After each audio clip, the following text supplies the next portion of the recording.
Trizac. L'original.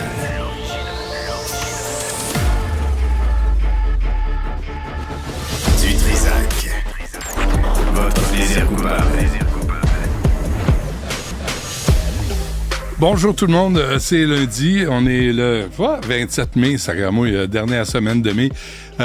Bienvenue à l'émission, j'espère que vous allez bien. Merci Jessica. Ferme la porte du studio. Stéphanie est où Stéphanie encore? Es-tu à sucré-salé?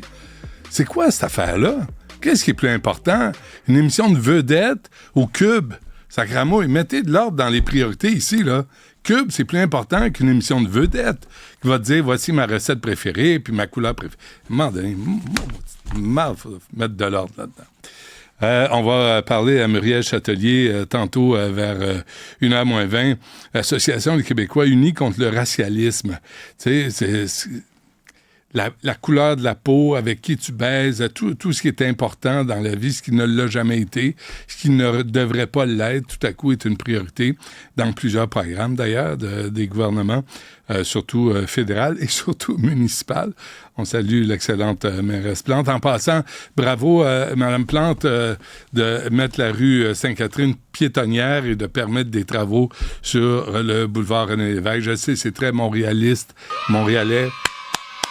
Super, M. Sabourin, Benoît Doré, excellente équipe à la mairie de Montréal. Je suis en train de vous préparer le prochain maire de Montréal. J'ai décidé ça ce matin, puis je vais vous le présenter cette semaine. Je vous le dis, là. Là, les gens vont s'organiser, là, puis on va changer ça. Cette administration incapable, incompétente, incohérente, va falloir s'y mettre, là. Parce qu'on peut pas juste être assis sur nos mains, puis tu sais, râler, chialer. Il faut juste faire quelque chose. Donc, Muriel Chatelier, on va lui parler sur le racialisme. Aussi, à 1h15, j'invite les communications de la police de Terrebonne à être à l'écoute. Vous allez avoir une surprise. Bonne ou mauvaise? On verra. Vous allez être étonné quand même.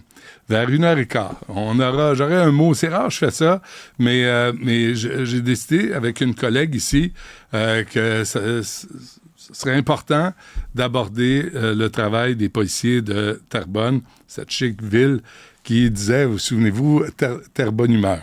Ça, c'était à l'époque du maire Robitaille. Tu sais, celui qui secouait le paquet sur le bateau d'Accurso, là, le tango, le touch me, le toucher rectal, quelque chose, un yacht quelconque de notre ami Tony Accurso, qui a fait de l'excellent travail pour tout le Québec en matière de construction.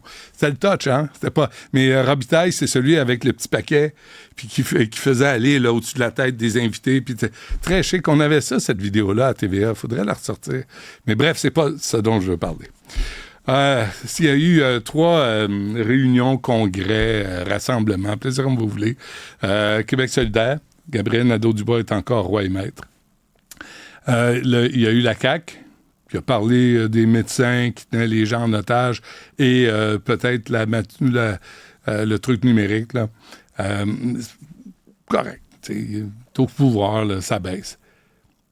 Parti libéral, c'est intéressant, par exemple. Parti libéral, Marc Tanguay, d'ailleurs, va devenir prof à l'UQAM. Comment réécrire l'histoire avec l'aide de Jean-Marc Fournier, qui était le goon de Philippe Couillard et de Jean Charest, celui qui emmenait large. Il essayait d'impressionner le monde, marchait pas. Et Charles Robert, qui était le chef de cabinet qui me détestait profondément. Je les salue, d'ailleurs. Moi, je suis encore en onde. Les autres, je pense qu'ils ont lâché la politique. Et d'ailleurs, si jamais ça vous intéresse, je vous annonce, le Devoir publie maintenant des lettres ouvertes qui devraient être identifiées, d'après moi, comme des infopubs. Parce que, justement, Jean-Marc Fournier et Charles Robert, qui encensent de façon gênante les années de Philippe Couillard au pouvoir, je vais vous dire, j'ai déjà voté libéral, moi, dans ma vie. Je suis pas un anti-libéral, là. J'ai des amis qui sont libéraux. Mais c'était 2 gouvernements, celui de Charest et celui de Couillard, là, qui était déconnecté des gens. Là. Et là, on annonce que Couillard, tout à coup, avec le recul, celui qui a relancé l'État parce qu'il est arrivé avec un surplus budgétaire, eh bien, je suis allé lire un article de Pierre Fortin qui remonte dans l'actualité, qui remonte à 2020. Et Pierre Fortin n'était pas disponible. Il nous réfère François Delorme, qui est prof associé au département de sciences économiques à l'École de gestion de l'Université de Sherbrooke. Il est avec nous. Monsieur Delorme, merci d'être là. Bonjour. Bonjour, ça me fait plaisir.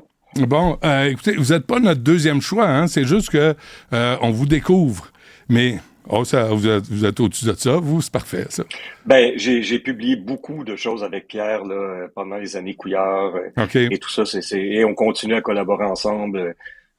Donc, un ou l'autre, ça change pas grand-chose. Là. Okay. Pierre est une personne beaucoup plus prestigieuse que moi. Là. Ah, mais ce qui nous intéresse, en tout cas moi, c'est la réflexion et la compréhension et le contexte, ce qu'on oublie de faire souvent. Alors vous, M. Delorme, en fin de semaine, là, j'imagine que vous étiez à Bromont pour applaudir Philippe Couillard. Non, j'étais pas loin, j'étais chez nous, là, j'habite à Austin, mais je suis tombé de ma chaise pareil. OK. Est-ce qu'on est en train... On va y aller dans le détail dans un instant, là, mais est-ce qu'on est en train, au Parti libéral, de réécrire l'histoire? Ben, je sais pas quoi vous dire, Monsieur Dutrisac. Là, j'ai pensé toute la matinée comment est-ce que j'allais vous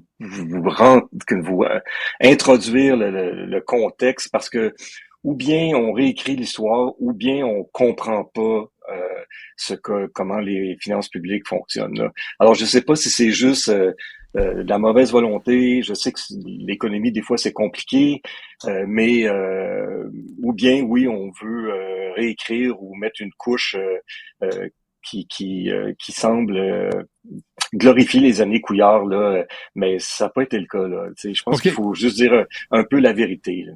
Commençons par le vocabulaire, M. Delorme. Là. La différence, pour bien comprendre, là, la différence entre austérité et rigueur budgétaire. Ben, il y en a pas de définition là. Si on dit que, par exemple, si les dépenses diminuent, on va dire là, il y a vraiment de l'austérité là. Ou si les dépenses croissent à un niveau plus bas que la moyenne des 10-15 dernières années, on peut dire que aussi c'est de l'austérité, mais il n'y a pas de définition là. Tout ça, ces termes-là, austérité, rigueur budgétaire, consolidation, ouais. est-ce qu'on veut faire avaler la pilule de travers ou on veut juste la sucrer?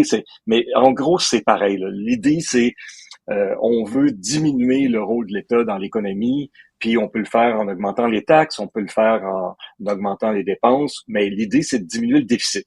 OK. Et donc c'est des ça, c'est la première publiques. chose. C'est des relations publiques. Là. Austérité, rigueur budgétaire, c'est des coupures. On parle de coupures, dans le fond. On parle de coupure ou de hausse de taxes, exactement. Okay. On parle de diminuer le déficit. Ça, c'est ça. OK. Faut voir comment... Qu'est-ce que vous alliez dire? Je vous ai interrompu. Non, c'est comme... c'est très compliqué, là, mais l'idée ici, c'est de dire qu'est-ce qui s'approche le plus de ce que les données nous disent. C'est quand moi j'entends... C'était la même chose là quand il y a eu le budget de M. Girard, là, qu'on parlait du 11 milliards qui était historique, qui avait pas de sens et tout ça. Nous, on dit, ben, ça, c'est des chiffres en dollars. T'sais. Mais si, M. Dutrisac, je sais pas, vous avez une dette de 1000 piastres, puis vous gagnez 2000 piastres, par exemple. On va prendre un meilleur exemple. Vous avez une dette de 10 000, puis vous gagnez 100 000 par année. Ben, c'est pas la même chose le 10 000 que si je gagne 40 000 par année. Mais si je vous dis, ça n'a pas de sens, t'es endetté à 10 000, mais la personne qui gagne 100 000 par année, là, ce 10 000 là, c'est 10 %. Mais fait que il faut représenter ça en fonction de la capacité à rembourser. Si je gagne 40 000 par année, c'est plus difficile à rembourser 10 000 que si j'en gagne 100 000. Okay. Fait que le 11 milliards, M. Dutrisac, il représente 1,2 % du PIB là, quand on le calcule correctement. Ben, je sais pas là, mais 1,2 pour nos étudiants à l'université, au cégep, au secondaire, c'est pas loin de zéro là. OK. Quand je fais référence au texte de l'actualité de 2020, là, l'austérité du gouvernement Couillard n'aura finalement servi à rien. Pierre Fortin écrivait ça. J'imagine que vous étiez aussi dans cette lignée de pensée. Et en lisant le texte, sincèrement, moi, j'ai compris des affaires. Alors, j'aimerais ça, ce matin, qu'on fasse cet exercice-là. D'abord, mettre ce titre-là et le comprendre et l'expliquer. Ben, c'est parce que ce qui est arrivé dans les années Couillard, c'est de ça dont vous voulez parler, Oui, la période d'austérité. oui. Ben, c'est qu'on a coupé les dépenses. Hein. On avait des dépenses du gouvernement qui augmentaient à 0,4% entre 2014 puis 2015. Ça veut dire que si on tient compte de l'inflation, on diminuait les dépenses. On voit pas ça souvent, là. On diminuait les dépenses à moins 1% à peu près. Tu sais. Puis l'autre chose, c'est que ce qui s'est passé, c'est qu'on a coupé les dépenses 2014-2015 pour revenir à l'équilibre budgétaire. Puis ça, je pourrais revenir là-dessus, M. Doucet. Pourquoi l'équilibre budgétaire? C'est-tu vraiment important? Moi, je considère que non. D'autres économistes considèrent que oui. Puis là, on est revenu après en 2016 avec des dépenses de programme de 5-6% par année. Puis c'est ce que Pierre et moi, on a appelé le stop and go. Ouais. Le stop en 2014-2015, puis là, on dit on est allé trop loin, puis il faut vraiment maintenant arroser la plante qui est en train de sécher parce qu'on l'a vraiment pas donné d'eau. Puis là, on saupoudre. Fait que on aurait pu faire les choses autrement, dire OK, mais on va y aller plus doucement, on va fragiliser moins le filet social, on va y aller moins raide pour la population, puis on va peut-être arriver au même résultat, mais sur plusieurs années, plutôt que vraiment étrangler la plante en 2014-2015, puis la noyer d'eau en 2016-2017. Mais quand l'équipe libérale affirme dans leur infopub que là, le gouvernement Couillard a remis 7-8 milliards au gouvernement Legault qui a pris le pouvoir en 2018, faut voir comment cet argent-là a été accumulé au gouvernement Couillard et le contexte des taux d'intérêt qui étaient à peu près nuls. Exactement, c'est ça. Fait que oui, ça c'est vrai, mais je veux dire, est-ce que c'est la bonne façon de faire les choses? On pense pas, parce que on arrive à des surplus budgétaires, mais au prix de quoi? C'est ça l'affaire, tu sais. Fait que ma métaphore avec la plante est encore bonne, là. Ouais. C'est que la plante, peut-être que si on l'avait arrosée plus régulièrement, les racines auraient été plus fortes, puis on l'aurait moins desséché. Fait que ça, c'est tout ça, c'est vrai, mais c'est dans la façon de le faire. Je le mets à jour, là, M. Delorme. On a vu la semaine passée, 65% des immeubles de cégep sont en mauvais ou très mauvais état.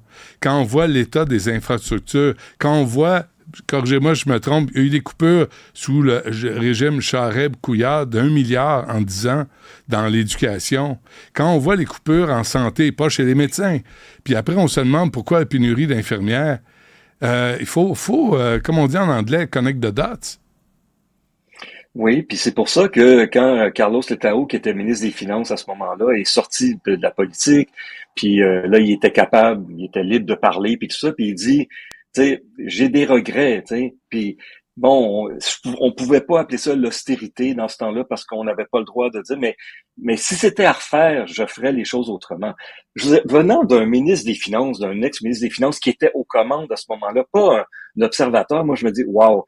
Premièrement, ce mea culpa-là, c'est rare. Puis deux, il admet qu'on aurait dû faire les choses autrement. Puis peut-être que, puis c'est pas pour s'auto-congratuler, mais je pense que Pierre et moi, on avait raison en disant, on peut garder la pente qui descend si vous voulez aller vers un déficit zéro, mais pas à cette vitesse-là. Puis c'est un peu ce que Carlos Letao a dit. Fait que moi, je me dis, bon, tu sais, on n'était pas nécessairement trop dans l'erreur là, quand on commentait à ce moment-là.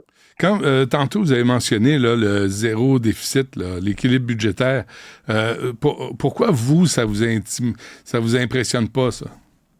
Ben parce qu'il n'y a rien qui dit en économie qu'on devrait obtenir un zéro. Pourquoi zéro? Pourquoi pas plus un? Pourquoi pas moins un? Tu sais, on est obsédé par l'équilibre zéro, mais il n'y a rien en économie qui nous dit il faut avoir zéro. Okay? Ce qu'on dit en gros, c'est il faut avoir des finances publiques saines, ça c'est bien correct, mais dans l'économie, il y a des expansions, puis il y a des récessions, puis tout ça, puis ce qui est arrivé en 2014-2015, c'est que la croissance économique est quasiment nulle, puis là on en rajoute une shot en disant le gouvernement va moins dépenser. Fait que, je veux dire, ça n'a pas d'allure, ça. C'est comme, on est dans du dogmatisme, et de l'aveuglement. Fait que nous, on dit, oui, sur un cycle économique où il y a de l'expansion puis les récessions, avoir quelque chose qui est autour de zéro, c'est raisonnable. Mais là, on tombe en religion, là. Puis la religion du déficit zéro, c'est pas justifié dans la théorie économique. Dans un budget, M. Delorme, là, je lisais toujours votre texte, les dépenses de mission puis les dépenses d'infrastructure. C'est important d'expliquer la différence. Ben, il faut diviser l'épicerie de l'hypothèque ou de l'investissement dans une maison. En économie, on dit c'est correct de faire des déficits, c'est correct d'accumuler une dette si tu as un actif. Tu sais, je peux avoir une maison, là, j'ai 200 000 d'hypothèque, mais ma maison en vaut 350 000. C'est bien correct là, d'avoir cet emprunt-là, mais d'avoir une dette de 200 000 pour faire mon épicerie à toutes les semaines, là, ça, c'est pas correct. Parce que là, ça veut dire que si les taux d'intérêt augmentent, là, je suis faite, ça se peut que je dois vendre ma maison parce que je suis plus capable de payer mes paiements, de faire face à mes paiements hypothécaires. Donc, on dit toujours que si tu as un actif, puis t'es pris là, puis il faut que tu vendes, ben tu peux rembourser ta dette. Puis ça, c'est correct. Okay? Donc, les dépenses courantes, il faut faire attention, mais on va avoir beaucoup de dépenses, M. Dutrisac, là, sur la transition écologique. On n'a rien vu de ça encore, là, au niveau de l'adaptation. Puis nos écoles qui font pitié, nos cégeps qui font pitié. Ça, c'est toutes des choses il faut dépenser à chaque année pour être sûr qu'on se retrouve pas dans un trou quelque part où on a de l'insalubrité puis on n'est plus capable d'envoyer nos enfants en sécurité de peur que le toit leur tombe sur la tête, là. Ouais, ou les CHSLD, ce qu'on a connu pendant la pandémie. Il y avait le raisonnement aussi, là, je pense que ça, c'est important. Je sais pas si vous êtes d'accord avec moi, là, mais quand le gouvernement Couillard dit avoir remis 7 ou 8 milliards là, au gouvernement Legault, là, tu dis oui, mais le gouvernement Legault, une fois qu'il le reçoit, doit prendre cet argent-là. Couillard se bombe le torse, là. Il se pète les bretelles, mais le gouvernement Legault doit prendre cet argent-là pour réparer des routes, pour réparer des écoles, pour réparer des bâtiments qui ont été délaissés, pour accumuler cet argent-là. C'est une entourloupette politique là, où on s'est fait passer un sapin de Noël avec les boules puis les lumières. Ouais, puis l'étoile sur le en haut du sapin aussi. Ça, c'est le bas qui faisait mal. Mais on est en politique, là, M. Dutrisac, hein. Les partis, ils ont une vie de 4 ans, 5 ans, tu sais. Ils ont pas, quand on parlait tout à l'heure de CHSLD, là, ou les défis du vieillissement de la population, tu sais, qu'on va avoir 75% de nos personnes plus âgées qui vont constituer la population, pas la population, mais le budget de la santé publique, là. Hein, ça, c'est en 2035. C'est beaucoup d'argent, là. Ben, il faut se préparer à ça, tu sais. Mais quand on parle de la même chose que la lutte au changement climatique, on dit 2030, 2035, c'est pas payant pour un gouvernement de faire des décisions sur mes enfants puis mes petits-enfants puis tout ça, parce que eux, la contrainte, c'est il faut qu'ils soient réélus, là. Tu sais. Moi, j'ai travaillé longtemps au ministère des Finances à Ottawa puis tout ça, puis on voyait le gouvernement arrive en place, ils nous disent bon, c'est quoi la meilleure façon de mettre notre programme en place? Ça, c'est l'année 1-2. Rendu à l'année 3, là, c'est hey, on s'en va en élection dans 2 ans, là. On fait des focus groups, puis il faut voir ce que les gens, ce sur quoi on va baser nos prochaines élections. Après 2 ans, sont déjà en mode préélectoral. Fait que pensez au CHSLD, au Cégep, on va laisser ça au prochain gouvernement. Eh bien, en passant, si vous avez été au fédéral, comment vous trouvez la dette au fédéral qui a explosé sous notre ami Justin Trudeau?